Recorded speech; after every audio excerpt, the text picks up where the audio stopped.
spent my childhood praying that Jesus wouldn't come back. I grew up in the Christadelphians. We didn't believe in heaven, we didn't believe in hell, we didn't believe in the devil. There was no eternal reward or eternal punishment, no dark figure watching from below. What we believed was this: Jesus would return to the earth to establish something called the kingdom, which was physically here on earth, and it was going to be absolutely catastrophic, a world-ending event. And the baptized dead would be resurrected to face judgment. And if they were found worthy, they'd become part of something called Jesus's army, where you would fight the heathens on his behalf, then live on in the kingdom.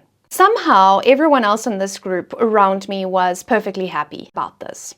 I was not. Because here's the thing, the way a traditional Christian fears hell or fears the devil, that's exactly how I felt Jesus as a child. He, in a way, was my devil. His return was my hell, not a place that I would go when I died if I was a sinner. And because I was in a doomsday cult, I was taught this was a catastrophe that could arrive at any moment. Well, because in Christadelphianism, children weren't baptized, and I didn't know what happened to children when the kingdom came. So I went to my grandfather once, crying and asking what would happen to me if Jesus came back too soon. He told me that he would try to put in a good word for me, but then he added gravely and seriously that the truth is, because my mother had fallen from grace, she was divorced, my chances weren't good.